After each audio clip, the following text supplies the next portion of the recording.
بسم الله الرحمن الرحيم الحمد لله رب العالمين والصلاة والسلام على رسول الله وعلى آله وأصحابه أجمعين السلام عليكم ورحمة الله وبركاته. Welcome to lesson number 3 of the video series Arabic Grammar for Understanding the Quran. In lesson number 2, I introduced the idea of ad-Damaa'ir al-munfaSilah, which are the standalone personal pronouns. And we learned in lesson number 2 about the singular al-Damaa'ir al-munfaSilah. They are huwa, hiya, anta, anti, and ana. And we also learned how to conjugate the form 1 verb into the past tense for the singular pronouns. Now inshallah in this lesson we're going to continue our discussion of al-Damaa'ir al-munfaSilah by adding the plural pronouns. And we're going to learn how to conjugate the form 1 verb into the past tense for these plural pronouns. And finally, we're going to learn how to negate the past tense. And this is done in a very simple and straightforward manner, as we shall see, inshallah. So let us begin. Just as a brief review, al-Damaa'ir is a term referring to the personal pronouns in Arabic. And we learned that al-Damaa'ir can be broken down into 2 categories. Number 1, we have al-Damaa'ir al-munfaSilah, which are the stand-alone personal pronouns. And number 2, we have al-Damaa'ir al-muttasilah, which are the attached personal pronouns. And here are some examples of stand-alone personal pronouns. We have huwa, hiya, hum, and ana. And examples of attached personal pronouns are fihi, li'annahu, darabuhu, and kitabuhu. And I mentioned in lesson number 2 that al-Damaa'ir al-muttasilah can play a wide variety of different roles and functions, and they can have different meanings depending on which word the pronoun is attached to. But for now, our discussion will focus on al-Damaa'ir al-munfaSilah, the standalone personal pronouns. Here is a chart of al-Damaa'ir al-munfaSilah. Again, the headings tell us the person, the number, and the gender. And we learn about these pronouns under the singular column. Huwa means he, hiya means she, anta means you, masculine, anti means you, feminine, and ana means I, and ana works for both genders. Now in this lesson we're going to fill in the plural column, and I deliberately chose not to discuss the dual pronouns because frankly, the dual isn't used too often in Arabic. Right, the dual is used only in very specific situations in which you have two individuals or 2 objects. So the plural and the singular pronouns are much more relevant. So here are the plural al-Damaa'ir al-munfaSilah. The third person plural pronouns are hum and hunna. Hum and hunna. They both mean they. Hunna is used to refer to a group of females. So if you have a crowd of female individuals, you would refer to them as hunna. Hum is used to refer to a group of males or a mixed gathering. So a gathering in which there are female individuals as well as male individuals. So you have both men and women in a crowd, you would use the pronoun hum. That's just the way it works in Arabic. The second person pronouns are antum and antunna. Second person plural pronouns antum and antunna, which means you all. You all. When you're referring to a crowd of people, you're addressing them directly. Now again, if you have a group of females exclusively, you would use antunna when you're talking to them. So if you're talking to your mom, your sister, and your daughter, you'd use antunna. But if you're referring to a mixed group, if you're talking directly to a mixed group in which there are males and females, you would use the pronoun antum, just as you would if you are addressing a group of males. And lastly, we have the pronoun nahnu, which means we, and there is no gender differentiation for nahnu. So again, the pronouns are hum, hunna, and these 2 mean they, antum and antunna, which mean you all, and nahnu, which means we. Now let's take a look at some examples of these pronouns taken from the Quran. Allah says in verse number 39 of Surah Al-Baqarah, وَالَّذِينَ كَفَرُوا وَكَذَّبُوا بِآيَاتِنَا أُولَئِكَ أَصْحَابُ النَّارِ هُمْ فِيهَا خَالِدُونَ. The pronoun in this ayah is whom over here, and the translation of this ayah is roughly وَالَّذِينَ كَفَرُوا وَكَذَّبُوا بِآيَاتِنَا, and those who disbelieve and deny or reject our signs, أُولَئِكَ أَصْحَابُ النَّارِ, those are the people of hellfire, هُمْ فِيهَا خَالِدُونَ, they, which is what whom means, they will dwell or live in it forever. هُمْ فِيهَا خَالِدُونَ. And this is a phrase that comes up again and again in the Quran. هُمْ فِيهَا خَالِدُونَ, هُمْ فِيهَا خَالِدُونَ. Example number 2 is a segment taken from verse number 187 in Surah Al-Baqarah. And this short sentence is referring to the relationship between spouses. And Allah subhanahu wa ta'ala is describing a relationship of mercy and intimacy and compassion. He subhanahu wa ta'ala says, هُنَّ لِبَاسٌ لَكُمْ وَأَنْتُمْ لِبَاسٌ لَهُنَّ. So the standalone pronouns are hunna and antum. Hunna and antum. And hunna is the all feminine pronoun. This is referring to the wives. So Allah is saying they, referring to the females, i.e. the wives. Libasul lakum, they are a garment for you. Wa antum libasul lahun, and you are a garment for them. And you, again, you all is the masculine plural form, so this is referring to the husbands. So Allah is speaking to the males, the husbands, and saying, they, your wives, are a garment for you, and you are a garment for them. So we have a very nice contrast of gender for the two different types of pronouns. Hunna libasul lakum wa antum libasul lahun. Example number 3, ayah number 50 from Surah Al-Baqarah. Allah says, وَإِذْ فَرَقْنَا بِكُمُ الْبَحْرَ فَأَنْجَيْنَاكُمْ وَأَغْرَقْنَا آلَ فِرْعَوْنَ وَأَنْتُمْ تَنْظُرُونَ. Allah is speaking to Bani Israel, the children of Israel, in this ayah. Allah is saying, and remember when we split the ocean for you, and we saved you, and we drowned the people of Fir'aun, the followers of Fir'aun, while you were watching. وَأَنْتُمْ تَنْظُرُونَ. Basically, Allah says, we split the ocean for you, we saved you, and we drowned Fir'aun, the people of Fir'aun, all before your eyes. And you watched the entire scene unfold before your eyes. The pronoun in this ayah is antum, which is you all. And that's because Allah subhanahu wa ta'ala is talking directly to Bani Israel, to the children of Israel. And example number 4 is ayah number 23, taken from surah number 76. Allah is saying, Allah subhanahu wa ta'ala says, إِنَّا نَحْنُ نَزَّلْنَا عَلَيْكَ الْقُرْآنَ تَنزِيلًا. And in another verse, Allah says, إِنَّا نَحْنُ نَزَّلْنَا الذِّكْرَ وَإِنَّا لَهُ لَحَافِظُونَ. So in this ayah, Allah is saying, إِنَّا نَحْنُ, indeed, it is we who sent or revealed upon you the Quran, tanzila, gradually, in stages, in parts. The pronoun here is nahnu. So Allah subhanahu wa ta'ala refers to himself in the Quran using the pronoun nahnu, which is plural. And that doesn't mean Allah is, wa'iyadhu billah, it doesn't mean that Allah is plural. This is the royal we, which is the same we that kings use to address themselves. It is the we of greatness and majesty. So Allah subhanahu wa ta'ala uses the pronoun nahnu because of his majesty and his greatness.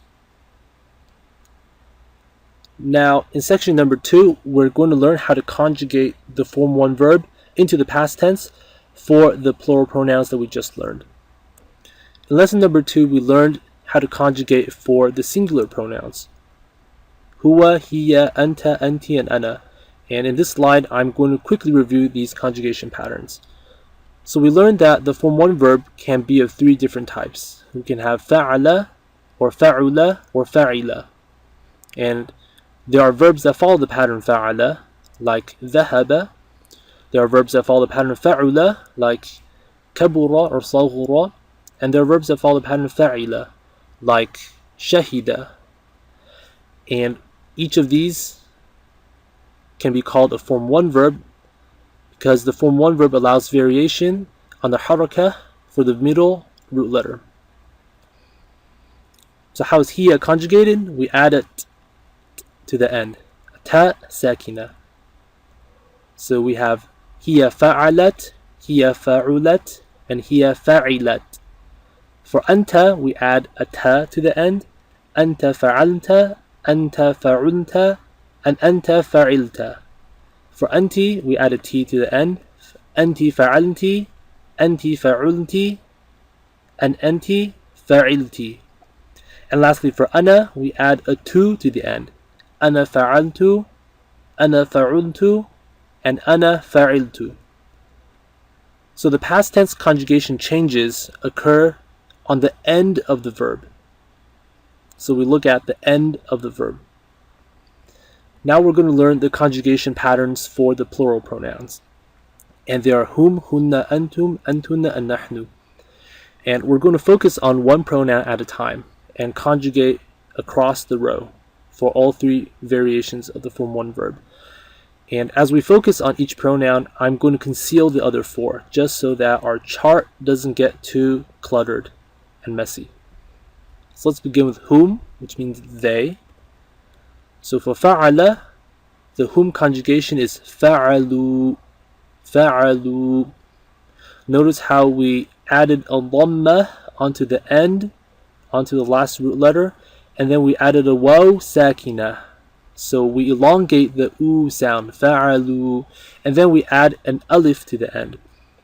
What does this alif do? It doesn't change the phonetics, it doesn't change the pronunciation, it's simply a marker. It simply tells us that the verb is conjugated for whom. Fa'alu.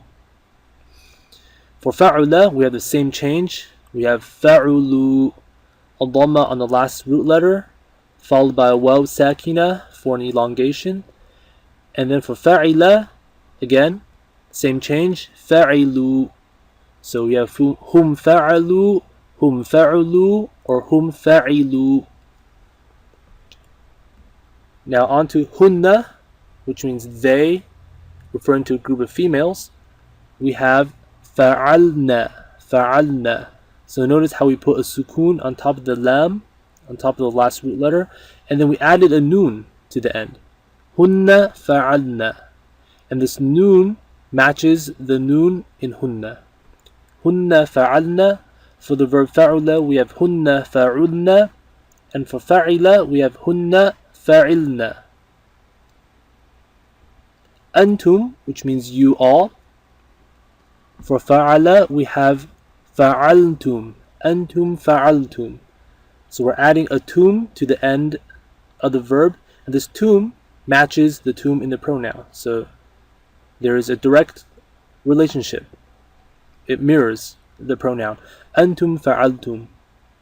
Antum fa'ultum. And antum fa'iltum. Pretty straightforward. Antunna, which means you all, referring to a group of females. For fa'ala, we have antunna fa'altunna. Antunna fa'altunna. And again, just like antum fa'altum, antunna fa'altunna, the tunna matches the tunna in the pronoun. For fa'ula, we have fa'ultunna, and for fa'ila, we have fa'iltunna. And finally, for nahnu, which means we have fa'alna. We're adding a noon with an alif. Fa'alna. Nahnu fa'ulna. And nahnu fa'ilna. So here's the full chart. I want to point your attention to one small observation, and that is for hunna, we have hunna fa'alna, and nahnu fa'alna. The only difference is that for nahnu, we have an alif at the end. Otherwise, these two would sound exactly alike. So make sure, if you're conjugating for nahnu, to distinguish the verb by elongating at the end just a little bit. So hunna fa'alna, nahnu fa'alna, like that. And we don't need to memorize everything, we just need to memorize one column. So most people memorize the patterns for fa'ala because this is very simple. It's easy to say. Huwa fa'ala, and you will memorize the rest. Hum fa'alu, hunna fa'alna, antum fa'altum, antunna fa'altunna, nahnu fa'alna. And once you've internalized and understood the endings, the changes to the endings of these verbs, you can basically apply these changes to any type of verb. At this point, let's go through the conjugation for 3 different verbs. And we're going to fill in the chart for both the singular and the plural pronouns. So the first verb is qatala, which means he killed. Qatala. To conjugate for whom they killed, we would say qatalu, qatalu. She killed, hiya qatalat. Hunna, they killed, hunna qatalna. Anta qatalta, antum qataltum. Anti qatalti, antunna qataltunna. Ana qataltu, nahnu qatalna. Notice how for the second person, the conjugation patterns are very intuitive because the verb rhymes with the pronoun. Anta qatalta, ta and ta. Anti qatalti, t and t. Antum qataltum, antunna qataltunna. So the sound, the phonetic similarities help us memorize the conjugation forms for the second person. And everything else you need to memorize, but with practice it should come easily. Verb number 2, we have shahida, following the pattern fa'ila with the kasrah on the middle root. Huwa shahida means he witnessed. They witnessed, hum shahidu. Hiya, she witnessed, hiya shahidat. Hunna, they. Shahidna, anta shahidta. Antum shahidtum, anti shahidti. Antunna shahidtunna. Ana shahidtu, nahnu shahidna. And verb number 3, kabura, which follows the form fa'ula with a dhamma in the middle. Huwa kabura means he was big or great, or he became big or great. So huwa kabura, hum kaburu, hiya kaburat, hunna kaburna, anta kaburta, antum kaburtum, anti kaburti, antunna kaburtunna, ana kaburtu, and nahnu kaburna. So hopefully these 3 conjugation exercises, in which we've conjugated all 3 variants of the form 1 verb for the singular and the plural pronouns, hopefully these exercises made you feel a bit more comfortable with conjugation in the past tense. Now in this slide, I'm going to show you some verbs that belong to higher forms, so forms 2 through 10, as well as some verbs that are form 1 but irregular. But keep in mind that the past tense conjugation rules, which we learned in the last lesson as well as in this lesson, apply to all verbs. So adding a tu or a ta or a ti or tum or tunna, whatever it is, these changes which work for the form 1 verb, they work for any verb in Arabic. Even if you don't know what the verb means, you can tell how it is being conjugated. For example, we have ittakhadhu. We don't know the form, we don't know the meaning, but we notice how the ending is being elongated with the u sound, and we see the alif. Ittakhadhu is conjugated for whom? Qultum, we hear the tum, this is conjugated for antum. Aslamna, we see the short noon, this is conjugated for hunna. Qultunna has a tunna, this is conjugated for antunna. Intaqalu is conjugated for whom, just like ittakhadu. قضينا, we see a long na, a noon followed by an alif. This is conjugate for نحن. تأخرتم, we hear the tum, just like قلتم. This is conjugated for أنتم. أنتم تأخرتم. قررنا, like قضينا. This is conjugated for نحن. And صليتن is conjugated for أنتن because of the tunna at the end. So again, once you've learned to recognize the morphological changes corresponding to past tense conjugation, and those changes happen at the end of the verb, you can basically tell how that verb is being conjugated, even if you don't know the verb's meaning. So تأخرتم is a form 5 verb. صليتن is a form 2 verb. انتقلوا is a form 8 verb. So regardless of form, or regularity, these past tense conjugation rules apply to any verb. Section number 3, we're going to learn how to negate the past tense. So there are actually 2 ways to negate the past tense. And in this lesson, we're going to learn one of those ways. And that is you simply add ma in front of the verb. Simply add ma in front of the past tense verb. So for example, we have ذهب, which means he went. ذهب, he went. To negate that, we add ma in front. So we have ما ذهب, he didn't go. We can say ذهبت, I went. To negate that, we would say ما ذهبت, which means I didn't go. Now, a word of caution, there are many different types of ma in Arabic. So this type of ma is called ma an-nafiyah, which is the ma for negation. You can have ma at-ta'ajjubiyah, ma al-zarfiyah, ma al-zaida, ma al-istifhamiyah, ma al-mawsula, etc. There are different types of ma, and they each have a different specific usage. So negating the past is only one type of usage. So just keep that in mind.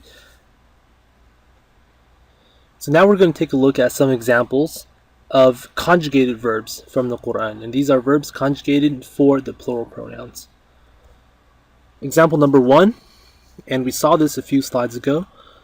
This is ayah number 39 from Surah Al-Baqarah. Allah says, وَالَّذِينَ كَفَرُوا وَكَذَّبُوا بِآيَاتِنَا أُولَٰئِكَ أَصْحَابُ النَّارِ هُمْ فِيهَا خَالِدُونَ. Allah says, and those who disbelieved and rejected our signs, those are the people of hellfire, and they will dwell in it forever. So the 2 verbs in this ayah are كَفَرُوا and كَذَّبُوا. So we hear the u sound at the end of the verb. وَالَّذِينَ كَفَرُوا وَكَذَّبُوا. That tells us the verbs are conjugated for whom, right? They. Example number 2 is verse number 50 from Surah Al-Baqarah, which we also saw a few slides ago.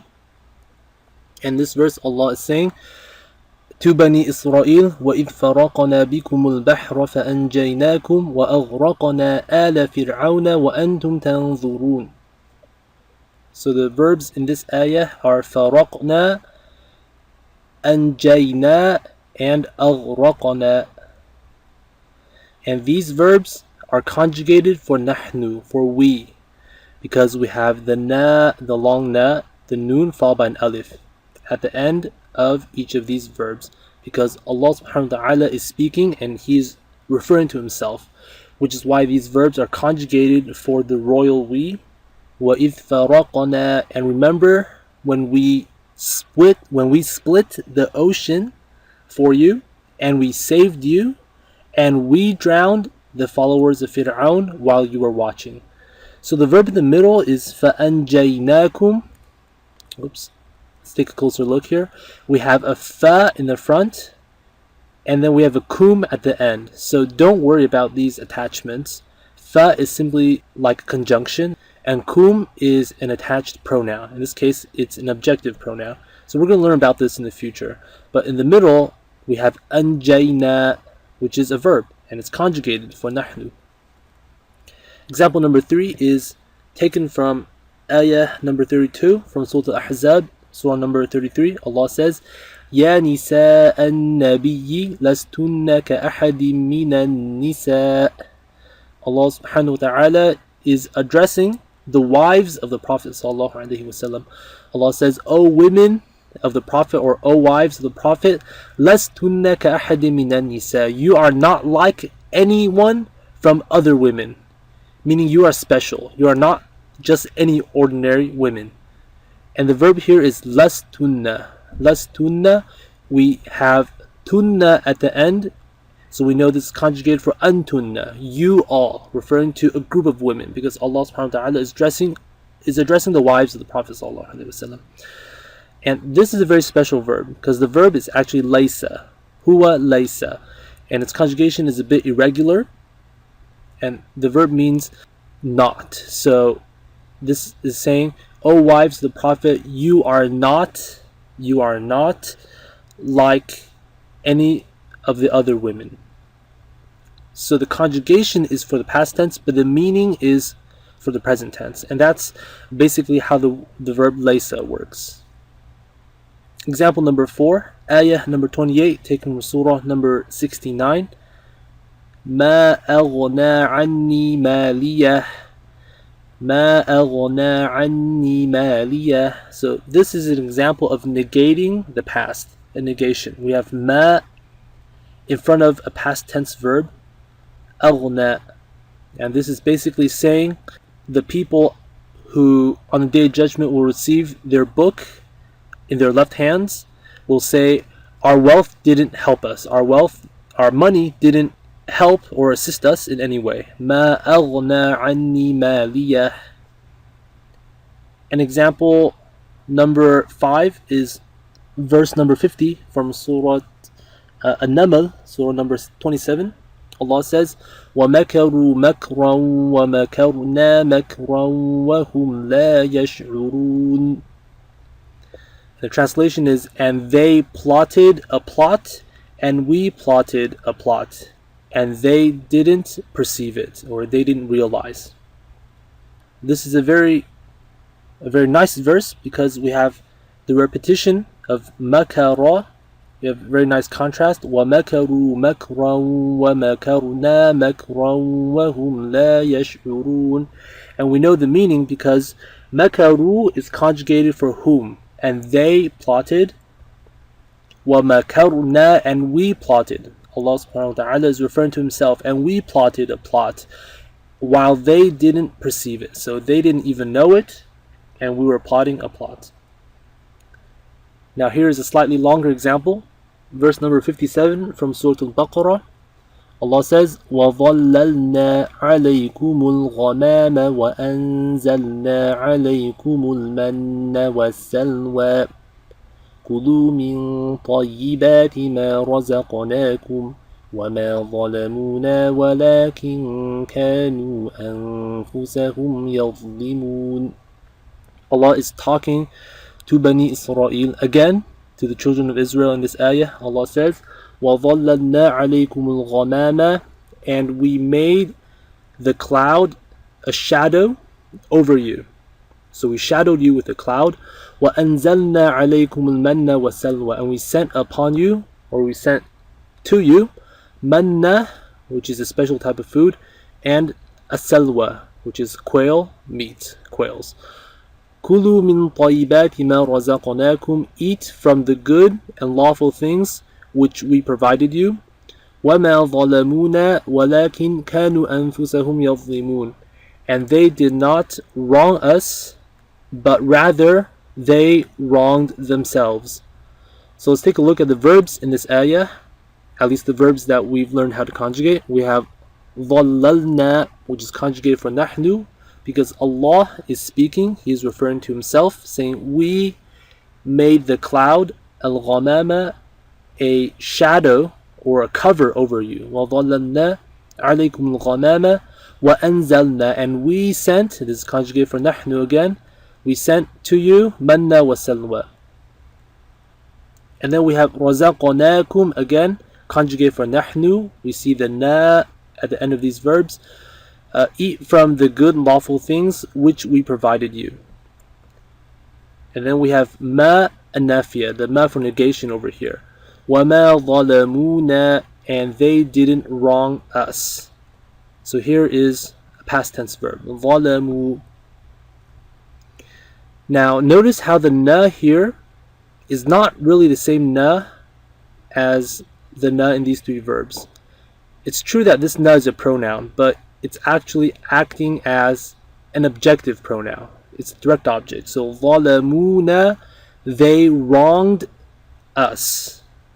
Versus over here, the na serves a different purpose. The na here is for conjugation. The na here is as an attachment serving as an object.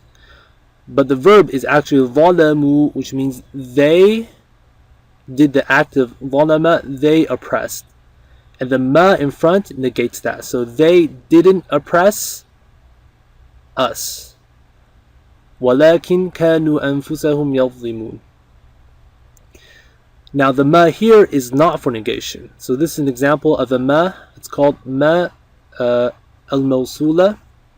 It means that or which. So eat from the good things that we provided for you, or which we provided for you. And we have the verb kanu, which means they were, but in this case it's conjugated for whom, and it goes together with the verb yadlimun, and we'll learn about this usage in a future lesson. وَلَكِنْ كَانُوا أَنفُسَهُمْ يَظْلِمُونَ, but they were wronging themselves. Okay, these are the first two verses from Surah Muhammad. Allah says, الَّذِينَ كَفَرُوا وَصَدُّوا عَنْ سَبِيلِ اللَّهِ أَضَلَّ أَعْمَالَهُم. Those who disbelieved and blocked the path of Allah, blocked others from the path of Allah, أَضَلَّ أَعْمَالَهُم. Allah made their deeds worthless and void. So Allah voided their good deeds, made their deeds useless. So the verbs in this verse are كَفَرُوا and صَدُّوا, and these are conjugated for whom. For whom. Now notice how these verbs are in the past tense, but the meaning of this verse can be for the present tense. So even though the conjugation is in the past tense, the meaning, because that is how the Quran works sometimes, we have الَّذِينَ كَفَرُوا, which means those who disbelieve and those who impede others from the path of Allah. Allah will make their deeds useless. So that's the meaning. But the conjugation is for the past tense, and it is for whom. وَالَّذِينَ آمَنُوا وَعَمِلُوا الصَّالِحَاتِ وَآمَنُوا بِمَا نُزِّلَ عَلَى مُحَمَّدٍ وَهُوَ الْحَقُّ مِنْ رَبِّهِمْ كَفَّرَ عَنْهُمْ سَيِّئَاتِهِمْ وَأَصْلَحَ بَالَهُمْ. Allah says, and those who believe and do good deeds and believe in that which was sent upon Muhammad, وَهُوَ الْحَقُّ, and that is the truth from their Lord, كَفَّرَ عَنْهُمْ سَيِّئَاتِهِمْ, their bad deeds are wiped away and removed, وَأَصْلَحَ بَالَهُمْ, and He has fixed or improved or corrected their state or situation. So in this verse we have the verbs آمَنُوا and عَمِلُوا. Again, they're conjugated for whom, but the meaning, so the conjugation is for the past tense, but the meaning can be applied for the present. So those who believe and do good deeds. الَّذِينَ آمَنُوا وَعَمِلُوا الصَّالِحَاتِ, and this is repeated a lot in the Quran. وَآمِنُوا, and believe in what was sent upon Muhammad. وَهُوَ الْحَقُّ مِنْ رَبِّهِمْ, and it is the truth from their Lord. So we're coming to a close here, and before we end, I want to address a very common question that gets asked by a lot of students, and that is, how do I get faster at conjugation? I want to conjugate verbs without thinking, or I want to be able to listen to verbs that are being conjugated and immediately know what the speaker is talking about. So the answer to this question is practice. You need to practice a lot. So what you want to do is you take a verb, any verb, and then you just conjugate it fully, meaning you conjugate it for each pronoun in both writing and speech. So you would write out the conjugations and you would say the conjugation out loud. So you want to hear yourself say the conjugation. And then you repeat this same process with another verb. And then you do 10 verbs a day. So 10 is an arbitrary number, but my point is you want to do a lot, okay? That could be 10, 15, or 20 verbs a day. And every time you learn a new verb, you want to conjugate it fully. You want to go through the conjugation cycle, that chart. You want to fill out that chart at least once for that particular verb. So here's a very useful document. Here is the link. And this document is called 80% of Quranic words. So this is chart number 15. We have a list of Form 1 verbs. And each column gives us a particular form. So column number 1 is the past tense. And then we have the present tense. Column number 3 is the command form. And then we have the ism fa'il, which is the doer form. And then we have the masdar, the verbal noun. So we haven't learned these 4 yet. So we're going to ignore those for now. And we're just going to focus on the past tense column. And over here is the number of times that verb appears in the Quran. You're going to take one verb at a time and conjugate it fully. And just for example, we have ja'ala, huwa ja'ala, hum ja'alu, hiya ja'alat, hunna ja'alna, anta ja'alta, antum ja'altum, anti ja'alti, antunna ja'altunna, ana ja'altu, nahnu ja'alna. And you would of course write out those conjugations. So that is the type of practice I'm referring to. Here is the review for lesson number 3. In this lesson we learned the following: al-Damaa'ir al-munfaSilah. We learned that hum means they, hunna means they when we're referring to a group of females, antum for you all, antunna for you all, again to a group of females, and nahnu for we. And we learned the following past tense conjugation rules: hum fa'alu, hunna fa'alna, antunna fa'altunna, antum fa'altum, and nahnu fa'alna. And lastly, to negate a past tense verb, we add a ma before it. This is the end of lesson number 3. Thank you for watching.